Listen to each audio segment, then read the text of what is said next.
Good morning. Good morning.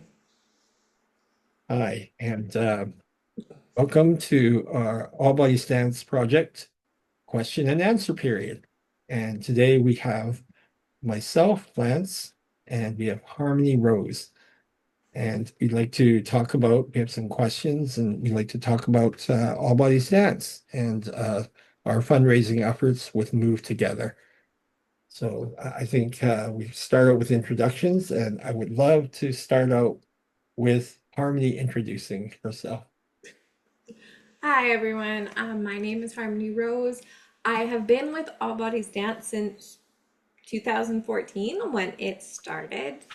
And it sort of was a fluke how I joined All Bodies Dance. I've been dancing since I was 25, which was about 5 to 6 years before I joined All Bodies Dance. And I helped create a dance project in Edmonton. And I didn't want to live in Edmonton anymore. There was too much snow. As a disabled dance artist, as a disabled person, getting around the snow was really challenging. And Vancouver just had so many more possibilities, but it didn't have a dance program for disabled artists. And so I was a little disappointed in that. So I moved down.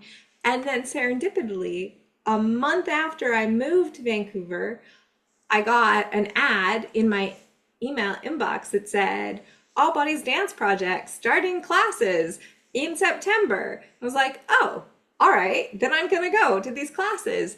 And they had just started up, they'd just gotten a Canada Council grant. And I already knew Naomi Brand, who was one of the lead artists in the project. And her other collaborator, Sarah, was like, yes, we need more disabled people to be part of this project. So I was brought in right away as like a person to help grow this project. And I've been with the company ever since. I've been able to do lots of amazing things, dance and some things, choreograph some things. I helped create and mentor and lead and teach the Ready Dance Youth Program that is now running very well under Danielle Mensley. So I feel like I've been able to really grow as an artist within this company. And now I'm working a lot more independently, working with companies such as Propeller Dance and Cripsy and other companies around Canada. And it's just been such a privilege to know how much All Bodies Dance has fostered my creativity and fostered my growth as a dance artist and fostered these learning opportunities in a way that I got to really question what dance is, what inclusive dance is, what disability dance is. And those questions continue to sit with me in a way that grows the art form and helps me bring in others. And that's what is the most exciting thing about inclusive dance is that we still haven't quite figured out what it is yet. And that's great because the more we question, the more we learn and the more we bring people in. So that's a little bit about me. I'm sure you'll find out more as we continue on in this interview. That's terrific. Well, I'll just speak a little bit about myself.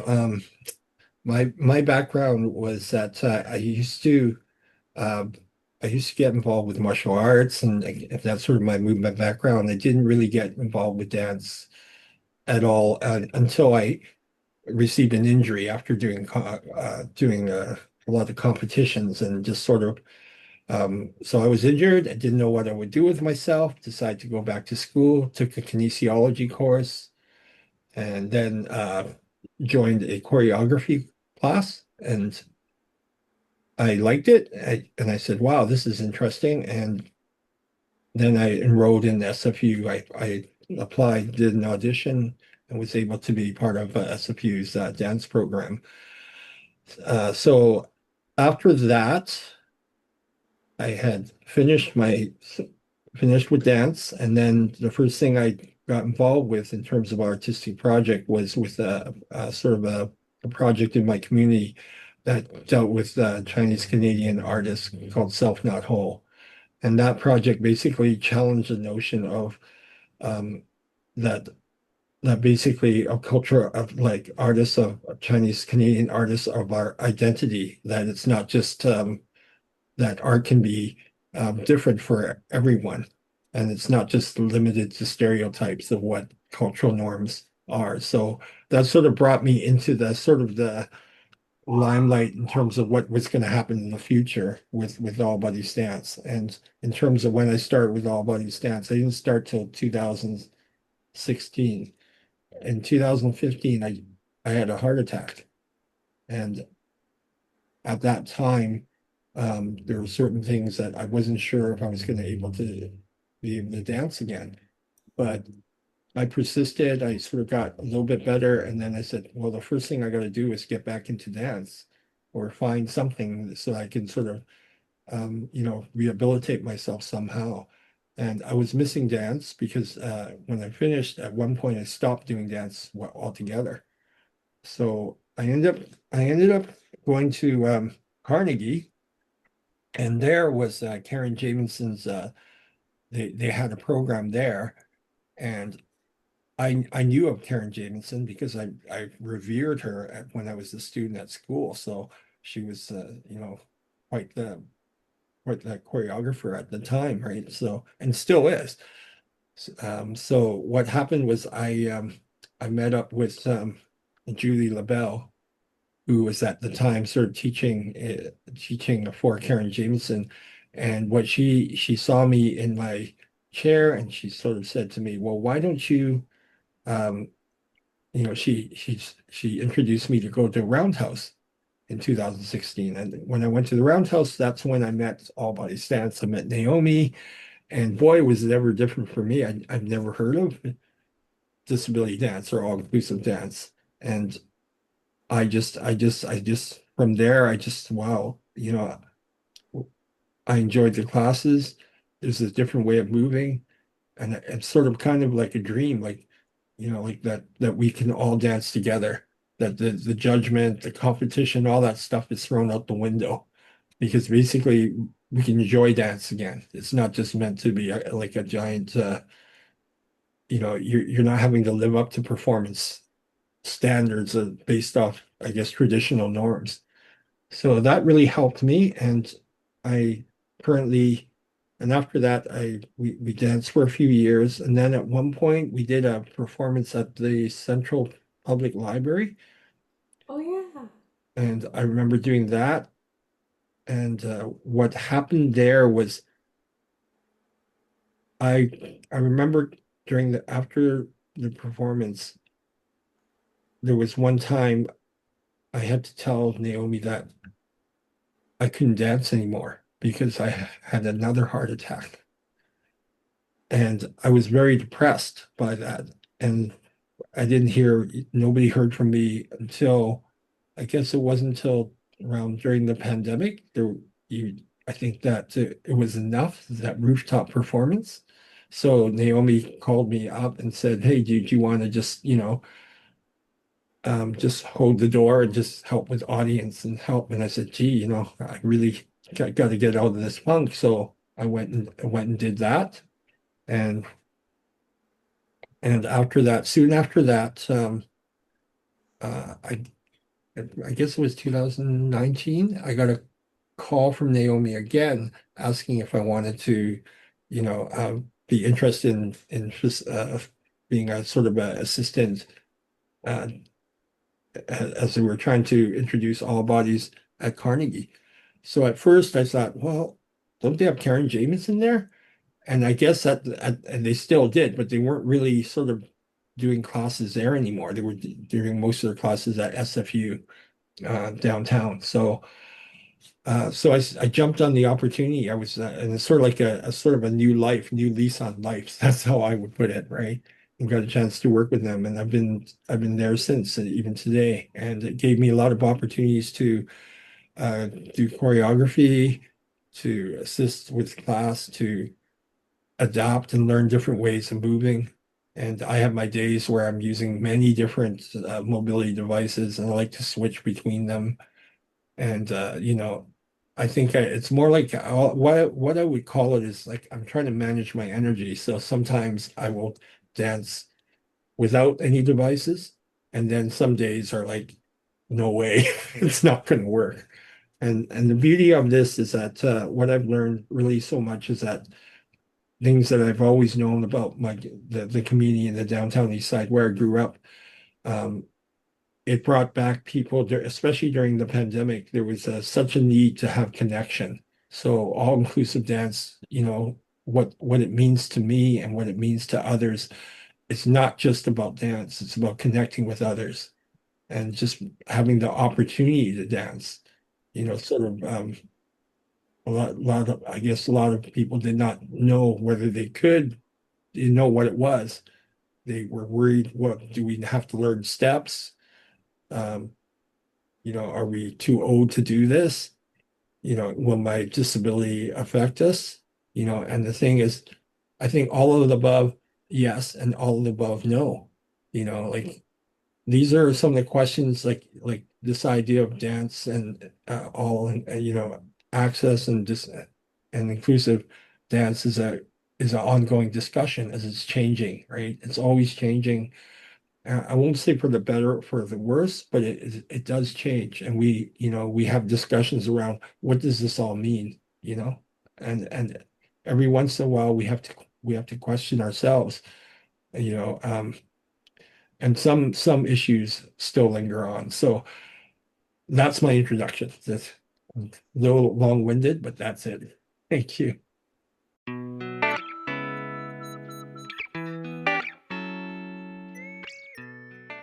You always get to more things than I do in an introduction. I think that might be something that I struggle with is, oh, I'm in the spotlight. Now I have to say a bunch of things. So I'm just gonna pull a few threads just before we move on. And one of the threads is I didn't come into all bodies dance and inclusive dance from a place of professional learning. I do have a theater background. I have my BA from the University of Lethbridge, and I also have an arts and culture management diploma from Grant MacEwan University. And the reason I pivoted from theater to a diploma in management was so that I didn't think I could actually be part of theater anymore because most theaters aren't accessible. How could I do tech work if I couldn't get into the tech booth? And as I started taking my diploma, I also was invited to be in this dance project. And at the same time, my body, where I used to be able to walk when I was taking my BA, had broken down, had several surgeries, and I had become mostly paralyzed in my lower part of my body. So I was using a manual chair a lot more. I had one that was called the Beast because you could barely push it. It was so heavy and so awkward and it didn't fit me. And that's the chair that I first went into a dance studio with. And this is a story I always tell. So you'll probably find, if you look me up, lots of different articles where I was in this dance studio and the very first thing they said was move around the room in a way that feels good to you. And that question, that thought shouldn't have been like a what? How does like moving in this chair feel good to me? Usually it's like I'm moving from point A to point B. There's like a task involved. It's a very functional task. It's a very hard task. But I finally had to start identifying the things that felt good and things that were amazing to move in. And that was the seed. That was the start of like those wow moments that happened with inclusive dance for me is I was able to reconnect to this body that was ever changing and ever throwing me curveballs. And like I lost the use of my hand, and then later I lost the use of my elbow. I had to stop using a manual chair and use a power chair. That is the most recent change. And I'm constantly dealing with these changes as my body progresses. But I can't switch between equipment. I am paralyzed mostly from the legs down. So really this connection to me and my equipment is this ever growing question in my head of how do I connect? What part is me? What part is my chair? How do the two interact? With my manual chair, it was a lot more symbiotic because I'd find the weight in the back of my head, and that momentum would push the wheels even before my hand pushed the wheels, and we would do spins, and it was this like beautifully interconnected thing. And with the power chair, my body definitely moves, but then I have to sort of cheat and nudge the joystick and allow that momentum. And then how does the momentum of the chair affect the body that was already moving?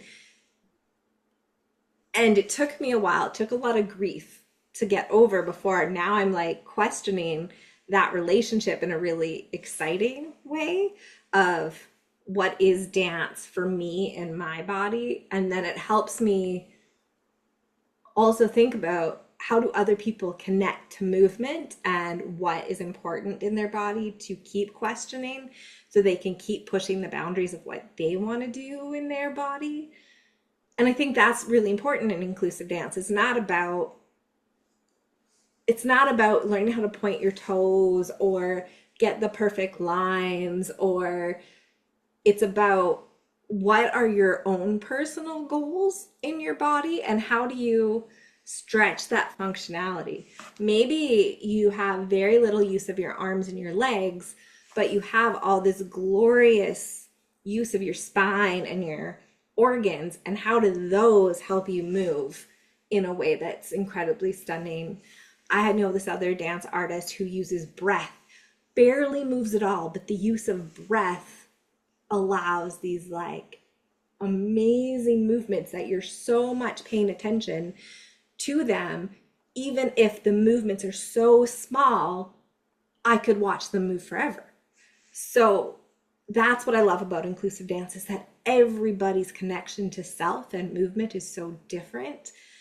And as a person who's had to continuously reinvent myself through movement and through this passion, I'm so interested in how I can help support other people in that journey and to continue finding their passion.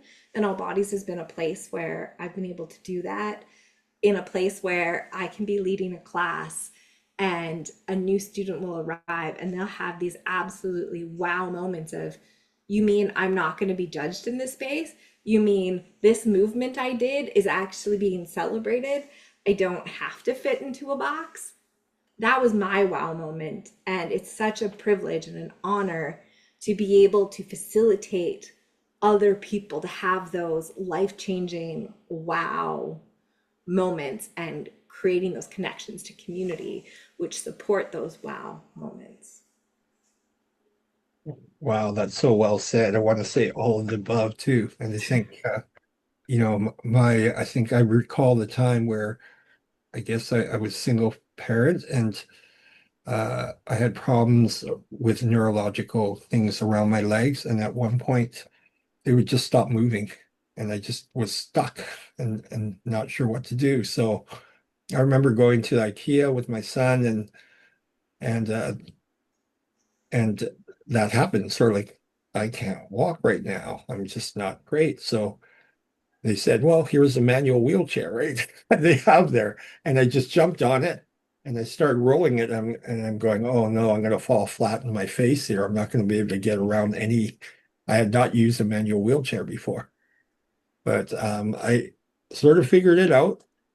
Um, and I was able to get around. So that was sort of first introduction to that. But I think that the key here is having, like what you mentioned, like having the connection between yourself and your body and finding those wall movements and where else can you move and adaptation. So the story that you talk about adaptation is also the story that I had to do, but in a very different way, maybe a different context as well. So coming from sort of performance-based competitions and trying to go into school, but even Simon Fraser, that wasn't necessarily a competition. That a lot of that was for academics.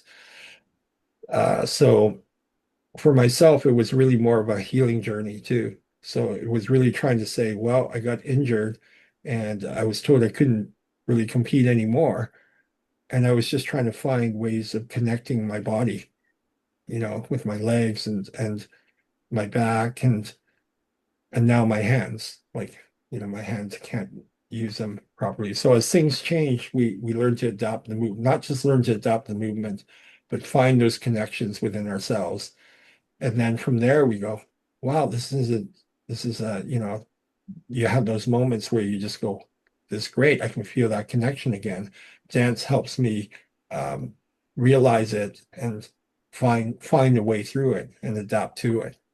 So it's really a pleasure to be able to just not notice it myself, but also notice it, like you said, in the students in the other class who participates, right? All the different participants who come with so many different challenges, but at the same time, just they all have their wow moments of moving, and just self-discovery and discovering how they can move together as a group.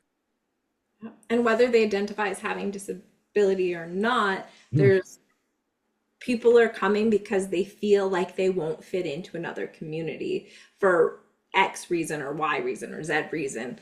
And something about our classes and the diversity in the room allows them to connect to themselves and to community in a way that they're not going to find if they go to a ballet bar class. Not to pick on ballet or contemporary classes, but they have a specific focus, and our community classes are just that. They're based around community and community building. And that is kind of that beautiful moment that you can come as you are in whatever body or mental state or age, anything, and be accepted and included and loved by people and through movement as much as it is through voice, but definitely being supported in this like loving movement based way. And we leave space for emotion. I really wanted to add that in because I think sometimes we talk about joy all of the time, but there are times you want to dance and you're just feeling, and you're feeling grief or you're feeling anger, and dancing through that emotion, leaving space to like cry while you're dancing or feel while you're dancing. It's so healing. And to be in a space that allows you to do that in a safe, trauma free way, I think is such a privilege to be able to have those really safe spaces where you feel like you can be vulnerable and move and process, and that it's not only accepted, it's encouraged. Yeah, and I do see the magic of that. Being in Carnegie, we did not know whether the participants would just stick around because they're like Carnegie's a little bit different because we have drop-ins. We don't register the students who when they join all bodies they have registration in some areas, but Carnegie we have drop-ins, so we didn't know from week to week whether who would show up and who would stay. And after I think since 2000s, I don't know when, 2019 up to the current, we have pretty well the same group of people because they found connection, especially through the times of COVID and the no touch period. I would call that the no touch period. So I guess we grew and we learned together with each other. And yes, I think Harmony put it right that there's such a healing aspect, that it's such a safe, vulnerable space, and that we learn to just accept and just accept everyone. And what it does is it just produces beautiful dance. That's the other part that we don't really, I know you mentioned all those benefits, but people start to see the dance not in themselves, but with others, and they start to see the dance in the room, and they bring that dance. They start to not, and I get that point where I don't start to focus on myself. I just focus on the space and what I'm doing. There's that magic moment that when that happens, you forget you to be self-conscious, Yeah. you know. So. that's something I want everyone to experience. I'm sure they do, but I don't know if they do. But I just know sometimes, like when I get there, it's like, oh, you're not, are you present? I'm present, but I'm not present too. I'm just, my body's just into the dance. I'm not thinking whether my body will move weird or self-conscious that somehow I might harm myself if I do something, right? You know. Yeah, my teacher, Donna Redlick, will often say it's like there's like dancing in your brain and Mm. there's allowing yourself to dance, like to be so present in your body that you're not thinking about the movements. They're just happening. You're listening to muscle memory, to body memory, and those are the authentic moments, your authentic moving body. And that's where you're going to find not only the most interesting dance, but also the most, I'm going to use the word authentic again, the most authentic feeling moments and connected moments.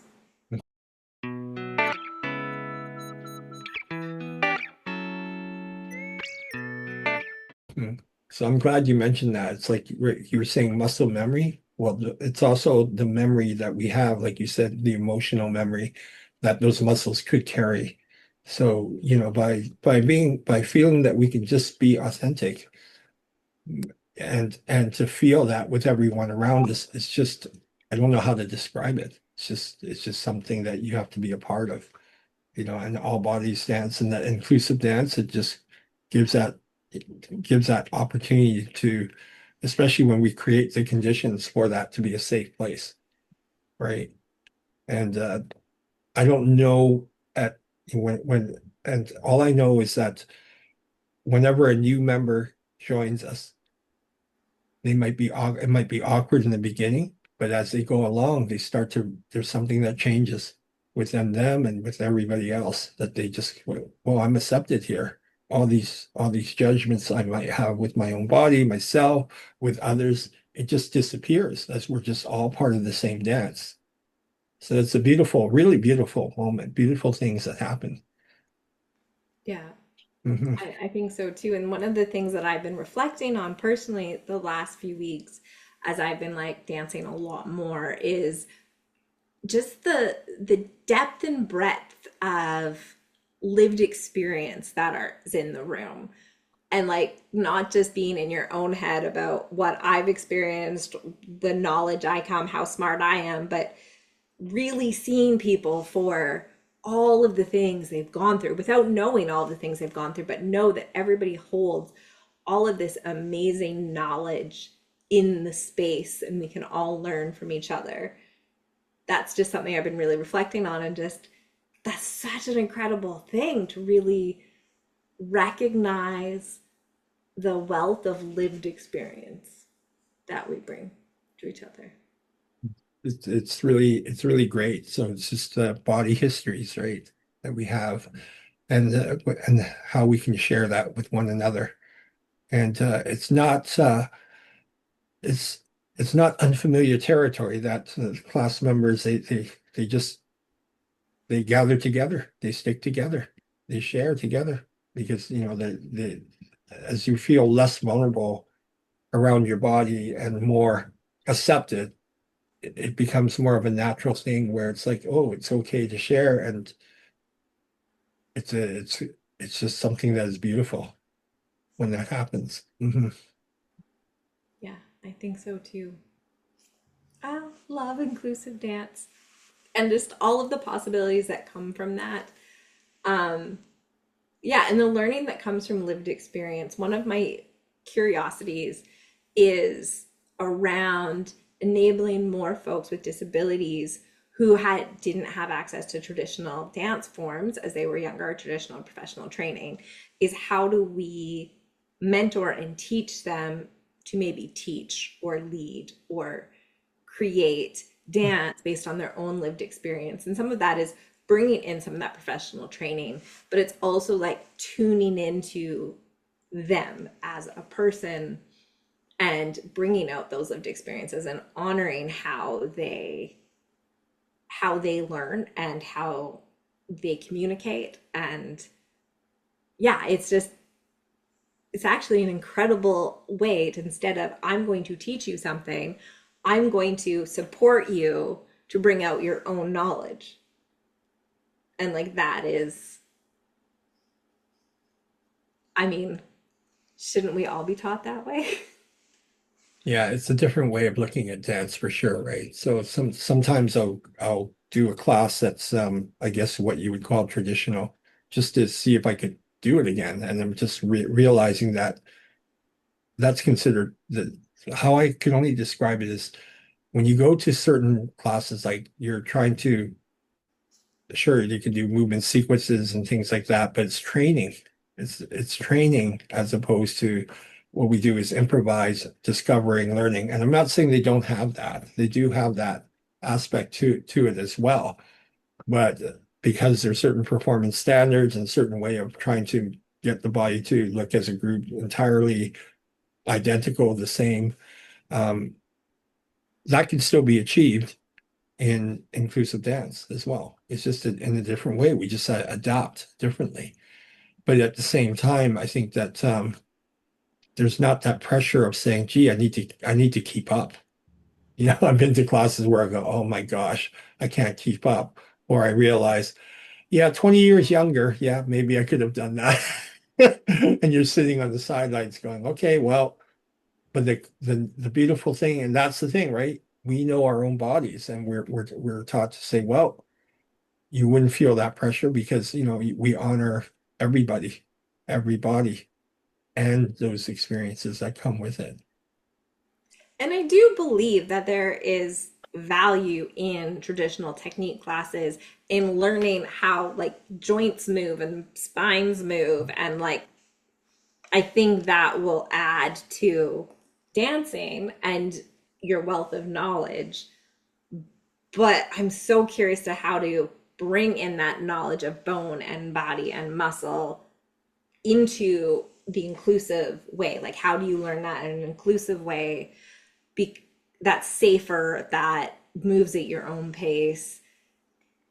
Yeah, so those are questions, and I feel like that's a place that all bodies can move to in the future is how do you keep this really open space but allow for growth for artists that want to learn more about how to connect to themselves, just to give them a little bit more range in their movement, but still sticking with that their body knowledge is the first place to start.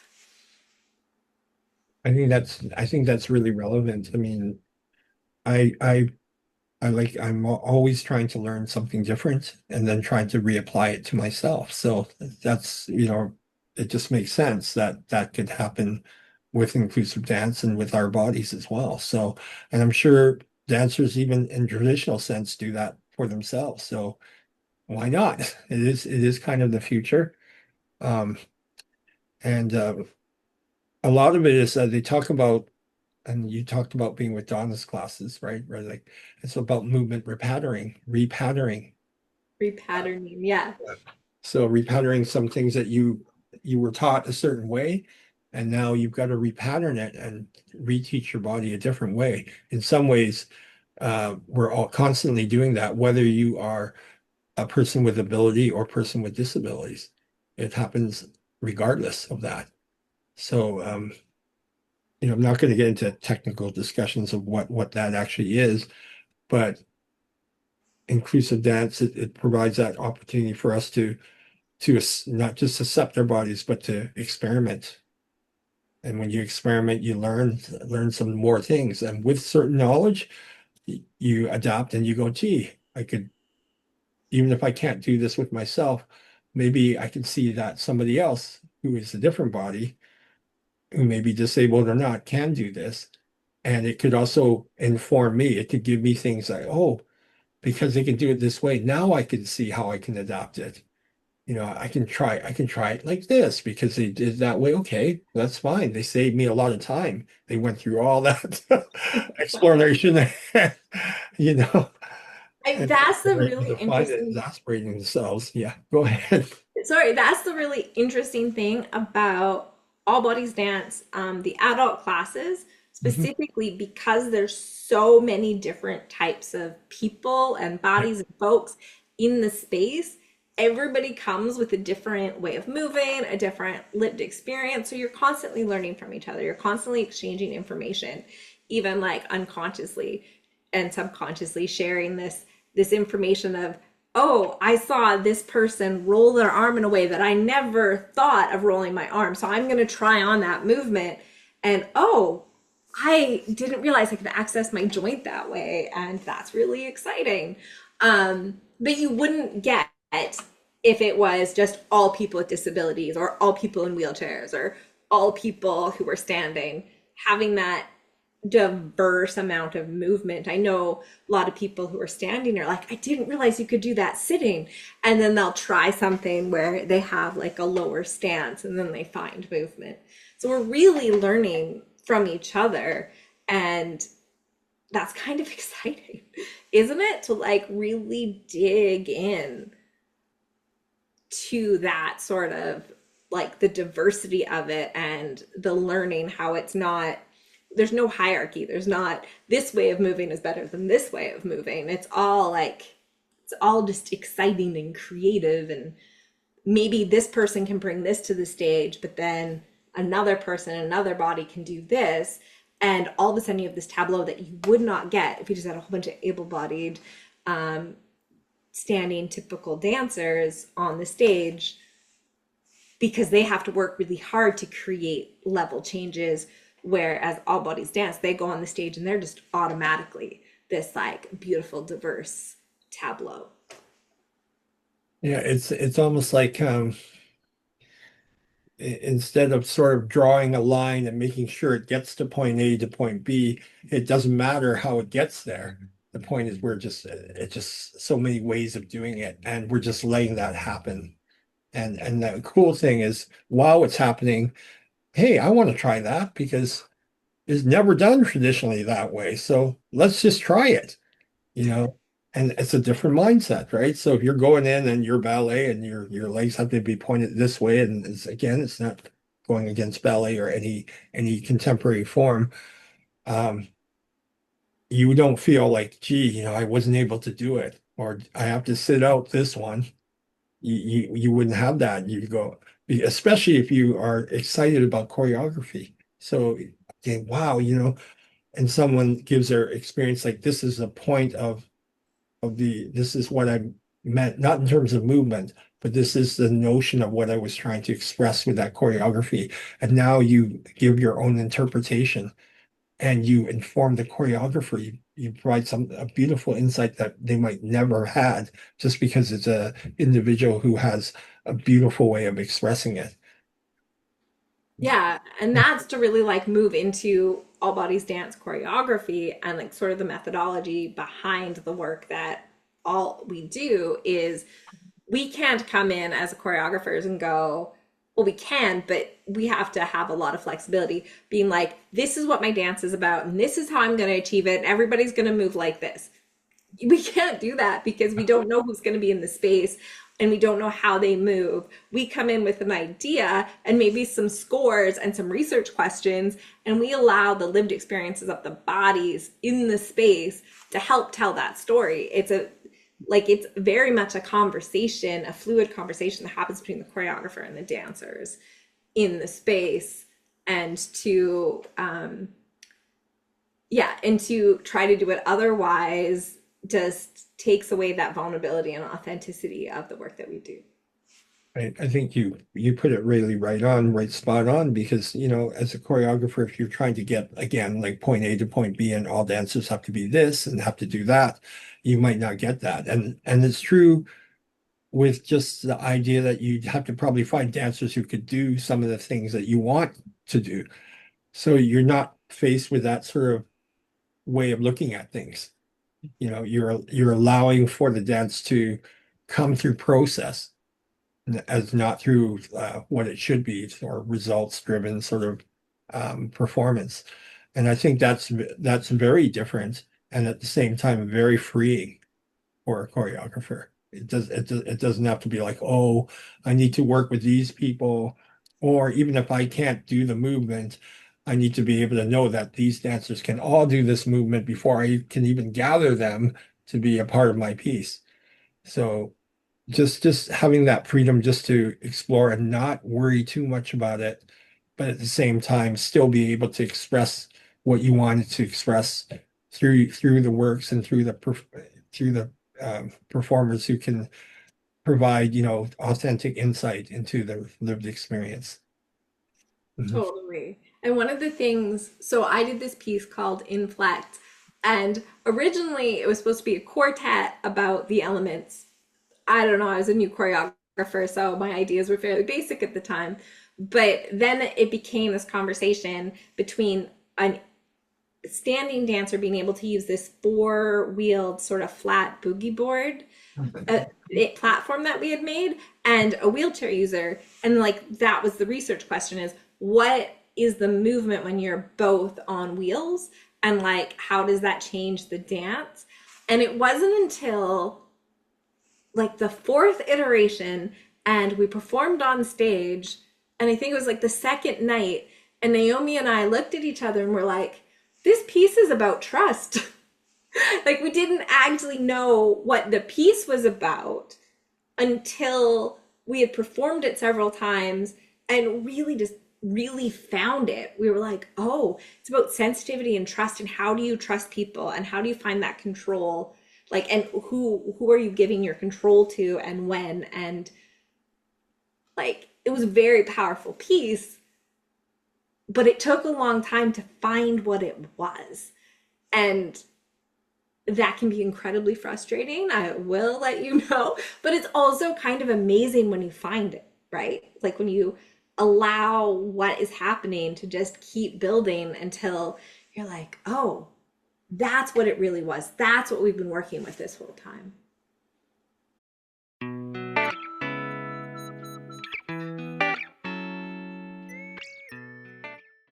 That's terrific. You know, and I know that in my work, I do a lot of work around a theme about my lived experience in downtown East Side and sort of fighting for certain things, so, and just again, sort of going through where you don't find it right away. I mean, it takes time, right? And the first reiteration, I'm going like, oh man, it wasn't what I thought it would be. And then you just leave. I know I had to leave it. I left it for a whole year not to think about it. And it came to me and I was able to do the work again. So it's just really interesting how choreography in itself, regardless of whether you're enabled, disability or not, that process is another animal in itself, right? And the research questions are really interesting, but I think it makes it more, I won't say fun, but more informed when you're trying something out that people who don't have disabilities don't think about. Like we're thinking about themes but we're not thinking necessarily when we have our devices, we have another whole set of tools, which are extensions of ourselves, really. And I recall the class where, because there was no touching allowed during that time of COVID, I started to say, well, what would it be like? And if we were able to improvise with chairs, because then we would have contact with chairs. And how would you move around it? How would you move with this object? How could you jump around it? What sort of things could you do with it? Could it be a personality? Could it be something that moves you, or are you moving that? And then after doing that, then taking the prop away and still imagining that that prop is there. Mm. And how does that feel, right? So within themselves, right? So it sort of broke the idea that you didn't have to have a boundary, because people at that time, it's like, oh, you could get this, or you better have this mask, and it's still prevalent with us today. But at the same time, that sort of, I want to explore that idea. And there was, in a weird way, you talk about trust with a prop, right? It's almost like, singing in the rain, having your umbrella, jumping around with the umbrella, or no different than trusting your mobility device, being in a power chair and being able to, I recall, I think you were teaching an eye dance and I don't know what I did. I just decided to go, I think I was in the power chair at that time. I think so. And I just hopped on my knees. I jumped up and you were like, what the heck? And at that time, those are those moments where I could have hurt myself, but I was already into just moving. You got me into not thinking about what could happen wrong. It's like, let's swear, like it's not about how I, move my controller left or right. It was just that feeling of, swirling around the room and not just turning, just feeling what that felt like to be there, right? And just like, I'm just going to go with it. I'm going to do a little hop. And I'm like, oh my gosh, right? But I was still moving, so I was still in my thoughts and not in, and being aware of the class and not being aware of, oh, if I do this, what if I miss? Or, I can't do this, or what if I crash into somebody? I think those things were all there, but the body we started to get we trusted the what was being given to us as a prompt, and we start to trust that our body understood that. I think that's the only way I can describe it. Yeah, that was a beautiful class, and I wish I had gotten pictures of that particular moment. It was stunning. Um, what was I gonna say? Oh, I did a solo once. And I kind of wish I had, when I still had my manual chair, developed it a bit more, where the conversation wasn't about how my chair supports me, but how I support my chair. And so I was on the ground and I was holding my chair and I was rocking my chair and I was dancing with my chair. And I kind of wish I would have spent more time in those moments and like really developed that part of the solo, because that's not something people see. They see you supporting the chair, supporting you, or you being bound to your mobility equipment in a way that isn't completely accurate. But your chair needs you as much as you need your chair. I mean, you don't know how much maintenance went into that manual chair. Always getting new tires, new things, keeping it like ship shape so that I could dance in it. That was like a full-time job. And like my power chair is very similar. I have to really like make sure I'm taking care of it, because this is not just how I move around space, but this is how I do my job and how I move through space. Like it's everything, but I have to care for it as much as it's caring for me. There is this relationship that people don't see, that develops in those situations. So I'm always really curious about that. Is just, what is it that people don't see about connections to our mobility equipment? Because people, and I say people in the broadest sense, and people that don't know a lot of people with disabilities specifically, they have these assumptions, and like, how do we break those assumptions and like show or illustrate or get to part of the dynamics that are not visible? I think that's exciting. I think we should move from choreography and talk a little bit more about teaching, because we both Yes. are teachers, and we're both teachers with visible disabilities. And Mhm. that's super exciting. And it also comes with like a whole host of challenges. Um, yeah, because we're not just teaching other people in chairs or other people with mobility equipment, we're teaching everybody.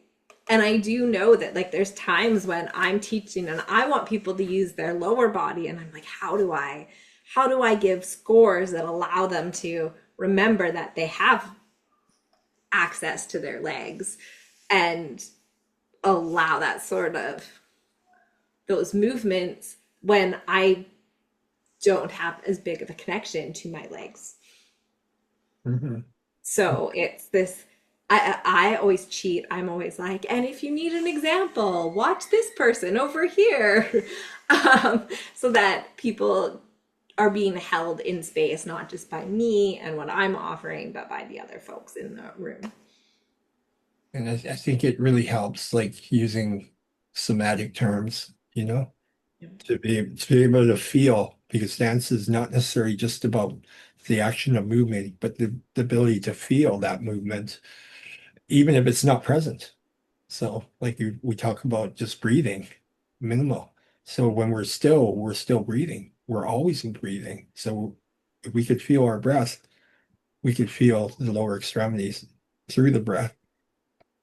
If we were just to touch our lower extremities, you might not feel that. And I know I have my neural problems where, um, and I think I said to somebody, and they didn't really believe me, but it really does happen for me that sometimes I don't feel like when people run, they feel or jump, they feel a push off of their feet. I don't feel it.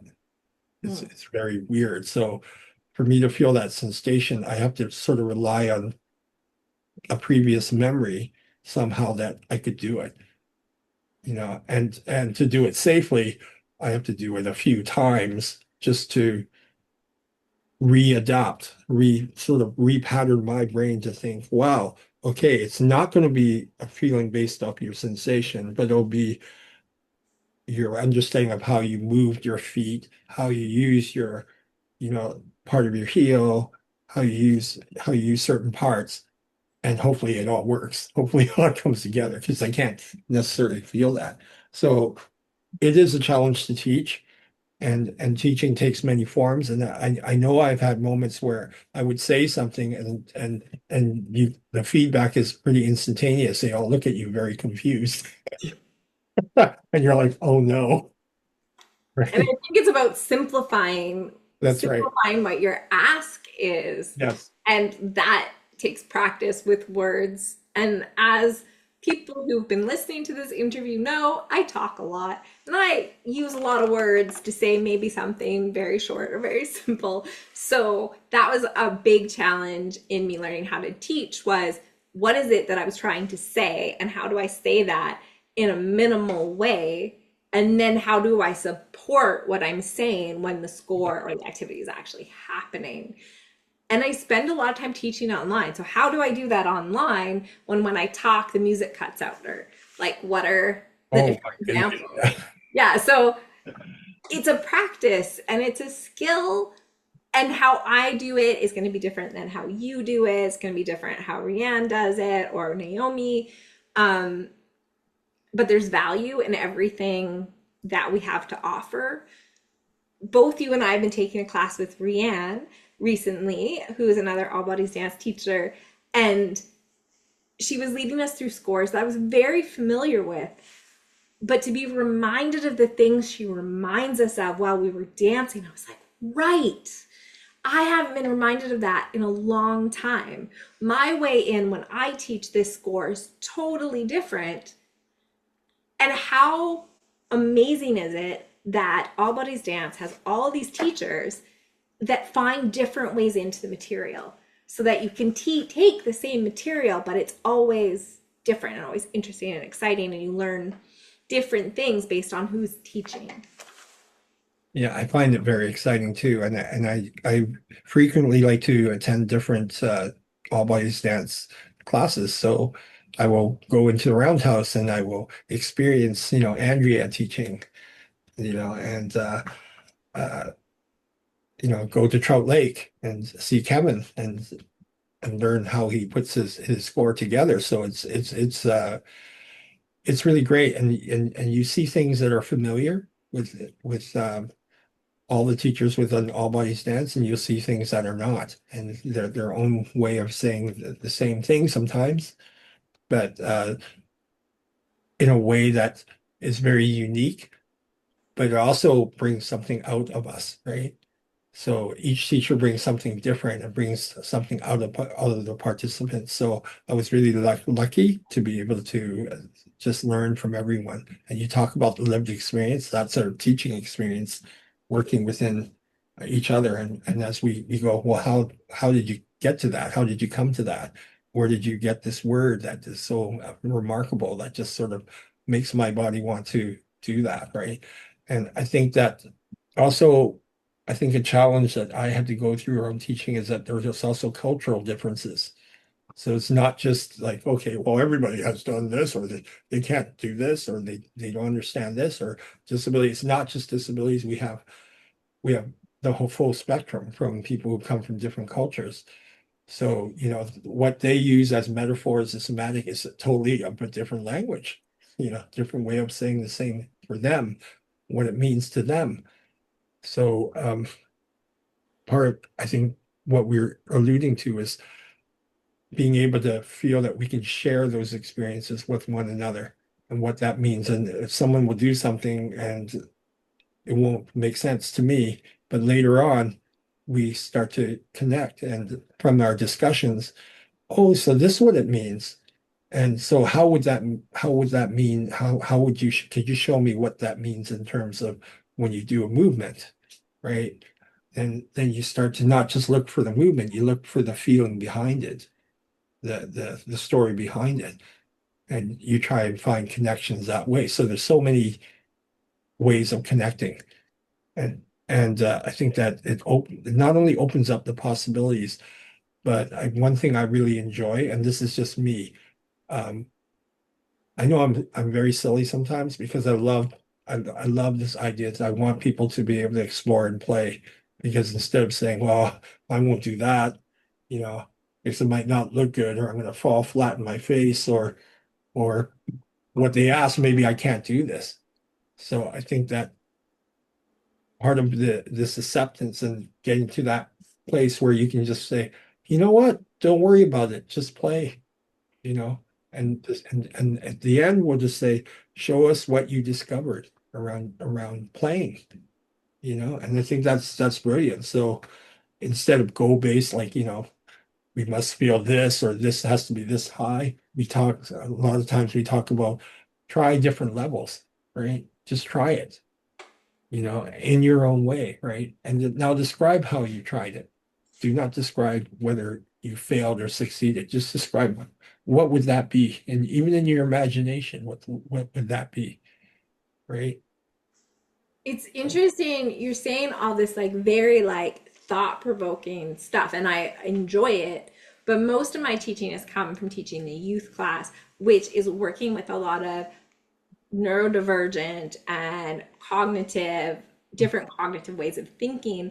And so we've had to really dissemble our teaching into its base parts, and we've had to take time. Oh, one of the biggest learnings we had, Danielle Wensley and I, was that the idea of somebody achieving one of our ideas is going to look different. It sometimes might take ages. We had this one student that, at first wouldn't even participate, would sit on the sidelines, or when they did participate, they just walk around, but they would do it. And then 3 years later, yeah, fast forward 3 years later, they're engaging more in the movement, they're doing more levels, their movement's more dynamic, and they're cheerleading on other people to encourage them to move. And that process wasn't from one day to the next. It took 3 years of slow processing of them just showing up and slowly getting more and more engaged before you really see the result. And that is one of the most satisfying things you'll ever experience, is to know that you built a community where people felt safe enough to take their time to engage in the work.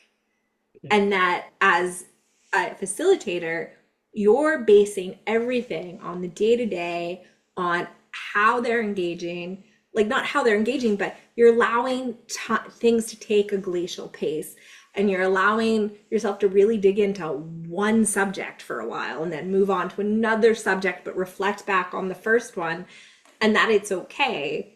And originally, mirroring was the only thing they could do. And now you walk into a Ready Dance class and you're seeing a lot more action and response, which was something that was incredibly challenging to do, was to have a dancer feel safe enough to create their own movement and then pause and watch somebody else move. And to somebody who's not neurodivergent, that's like the easiest thing in the world. But to see a group of folks where that is a challenge, really start to have that conversation, to me, it's that much more satisfying. Yeah, so there's some just real beauty in the time it takes when you're working with different people and their different learning speeds and ways of learning. I think I definitely I understand that. I mean, I have a son who's neurodivergent, and I know they used to say you have to break down everything in just really, really small chunks, but it's not just about that. It's about giving them that space to just not have anxiety over what they're doing, just being able to enjoy it. And then I guess they have to find, and then, like you said, backtrack, finding different connections and putting those connections consistently. So they try it, and then it's being, and there's not any thought of necessarily a result. It's just that you're just doing it. And after a while, they start to notice that they can do it, and they are doing it because everybody else is doing it. And then they start, and there's that like wow moment where they start to make the connection between the two, or three, or four. So those are like you said, those are very satisfying things, and they're usually surprisingly wow moments that you just can reflect back on and just say, wow. And the fact that All Bodies Dance offers a class where folks can be there for a long time and take the time to be part of this community and take the time to figure out how much they want to engage in the community. And then fast forward a few years, they've made lifelong friends with people in this class. They are this beautiful group. They're bringing in other friends. They're landing full-time jobs because they have the confidence it is to work and engage with other people. Yeah. It's just the far-reaching things of just creating an inclusive community with no judgment and no pressure, just fun and learning and explorations. It's just amazing what can be accomplished, and not just for the students, but for me as a teacher. I've come a long way and learned to slow down a lot. um, yeah, so I think the work that we do is non-hierarchical. We're all learning from each other, and I want to stay in that space where there's no judgment. It's not top down. It's a community. And I do think that's incredible because it just when I think of just that aspect of it, that you want to learn from each other because we're encouraging that. We're encouraging that it's great to be different and great to find those wow moments, right? Whereas I know sometimes in traditional choreography that or teaching, sometimes that's it's not going to happen. So it is a thing that we encourage. So thanks for sharing that. That's like, even though I know it in my mind, it's just like you verbalize it so well. Thank you.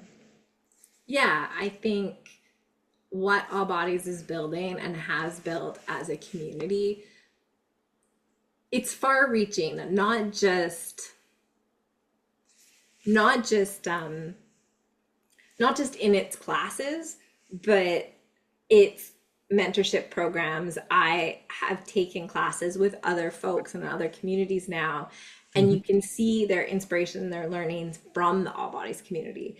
They've come and they've taken classes, and you can see them thinking a little bit more on how dance can be inclusive, and how that's not only allowing me to enter the space, it's allowing lots of people to enter the space, and a lot feeling in creating stronger communities outside of All Bodies, but still interconnected to All Bodies.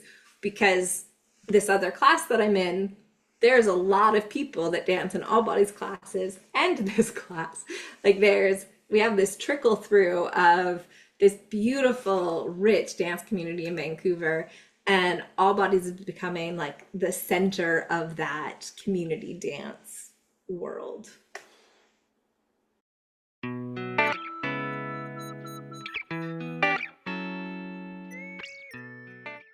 That's really a great, beautiful way of putting it. And I've been to I guess I've been to sort of Zoom sort of workshops that sort of talked about this idea, like how can we make things more accessible, and what does that look like? And I think that probably is the next topic. We talked about a little bit about the teaching and choreography and participating. So, in terms of the future of all bodies dance, and how do we see dance moving, moving in the future, with all bodies, and also with the idea of an inclusive community. What can that look like in 5 years' time? Are we all going to be wearing virtual telescopes? Like, me, I'm thinking I want to remote control your latest iteration of your power chair as things change, right? Things adapt, right? So cool, right? Well, right, and you can because you can just use my cell phone to drive my chair because Oh, I'm thinking my chair does that. I'm gonna hit the Zoom command and things will start moving. Unfortunately, or maybe fortunately in this Yeah, case, that it only goes slow if you're driving it remotely. I think that's fortunately to some extent, right? You I know, think, like, in terms of the future, there's lots of exciting things that are happening right now.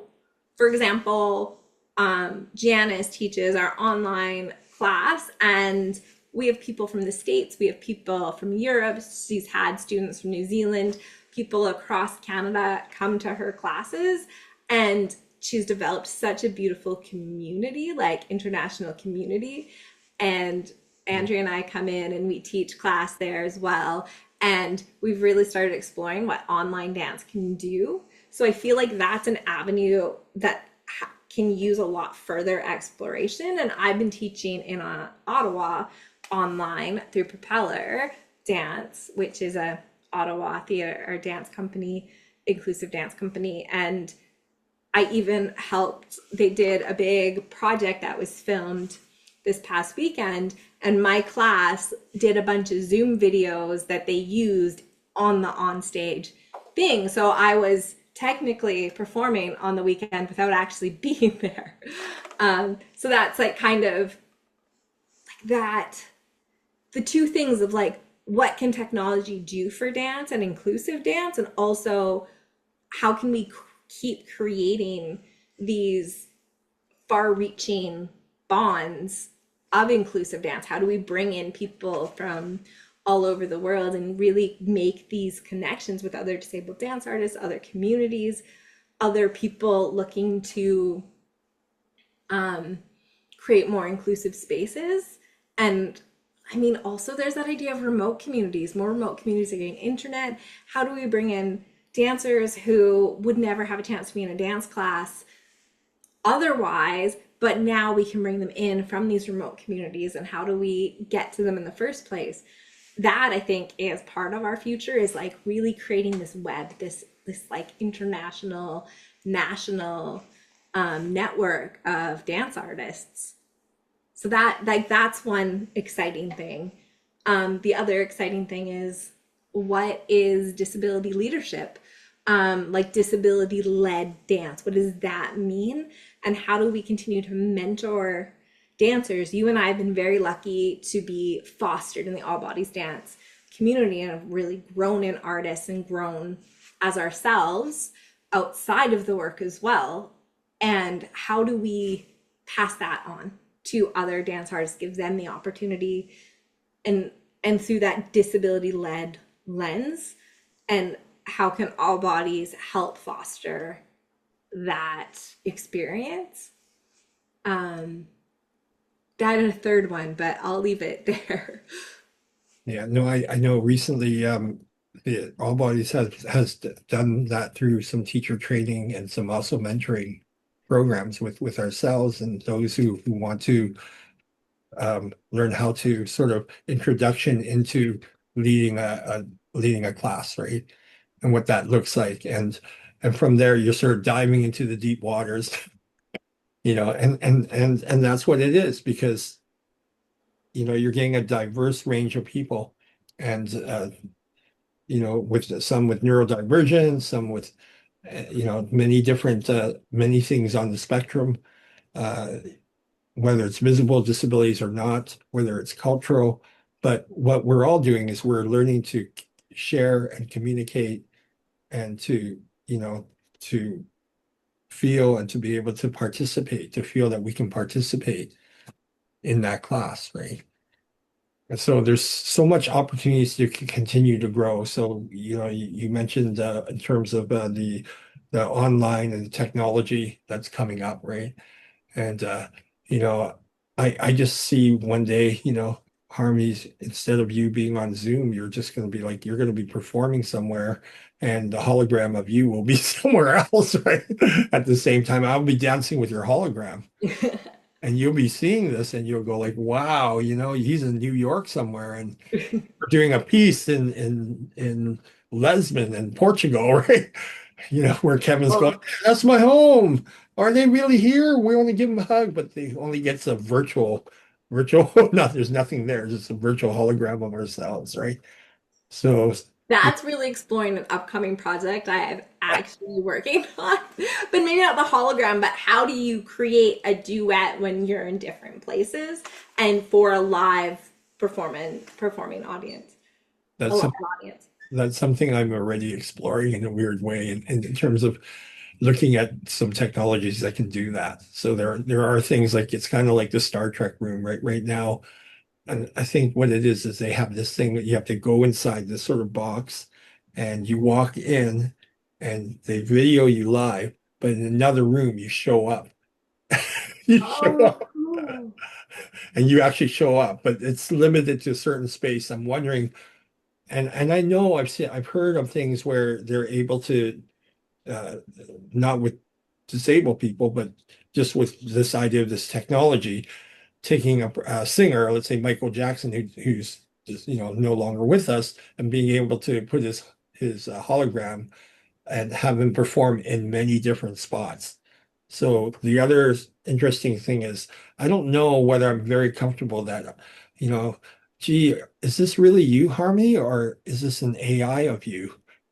I mean, then we're getting Yeah, into the technical things right? about being paid for your work, whether it's virtual or not. And I think we could have a whole other discussion on No, we're gonna when are you we're not considered professional or not professional. And I've been lucky enough to be considered professional and be able to get professional fees. And that's really exciting. I'm working on launching classes for this summer that are looking online classes that work on specific things. So I have the luxury of working from my house, but be able to offer a space for other people to come in and dance this summer when All Bodies isn't offering classes. And other dance communities have shut down because community centers have shut down. So I was going to announce that on this video, but I would just say please stay tuned to www.harmonierose.com, spelled HARMANIEROSE.com, for the upcoming dates on that, because it's about dancing in community.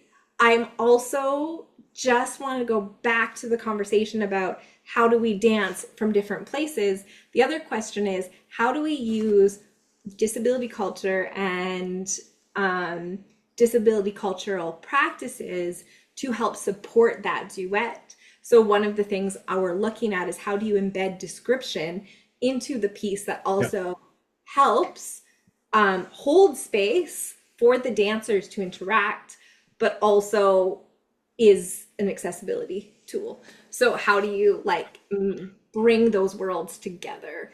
And I think there's just a lot of richness in those explorations that have yet to come. Yeah. No, for sure, right? Like things like, audio description, sign language. How do you explore that? And that would be interesting. How does that happen? Can it translate itself virtually as well, right? So it's a very exciting world. Thank you for that plug-in. I want to check that out, right? But I think that the other thing I wanted to mention is that it's nice to be able to do that from our homes, but but as you know, with certain the situation in the world is with housing is that the homes are getting smaller and shrinking smaller and smaller and smaller rooms. And I almost see that, one thing I think when they were talking about visioning, when they had Kevin do his research around what would it look like 5 years, the question that we're just bringing up now, right, is this idea that I feel that we need to bring back community, like we have a diverse community, but it'd be interesting to have, like, it used to be, I guess, a long time ago, instead of having these big theater, giant colossus places to go to, it'd be really nice to have like each local community has its own theater. You Yeah. know, each one has its own space that people can work from, right? So let's say I don't have a room that's big enough that I can just borrow a room and do a virtual class there, you know. Maybe that's where public libraries come in, actually creating Zoom rooms for people to go to that help with our housing crisis. And I think, hey, public library, that's a great idea. um, and I just came up with it. But I think those are really interesting questions and a lot of advocacy we have yet to do. Yeah. Hmm. 'Cause I mean, and I think it's fine that that sometimes the room is smaller because that's the idea is that we want to be you're able to move, you're able to do things, you're able to readapt, and that's part of disability culture. So, this orange might be in my way, but I can probably dance with it and find a way to or I the have a whale to or the dance. happy or the happy fish, as they say. This was really great, Lance. I'm really glad we finally had the chance to sit down and talk and share stories and experiences and contrasting experiences, which is part of what makes inclusive dance so special is that we don't all have the same experiences and we can bring that to the work that we do. Mhm. I do appreciate it. I think that we've covered as much as we can cover today. Think so. If you've stuck and listened to this whole entire interview, thank you so much. I really appreciate all the listeners. And please donate to All Bodies Dance Project if you have money to donate. It really does help create more spaces for inclusive dance and more conversations around what dance can be.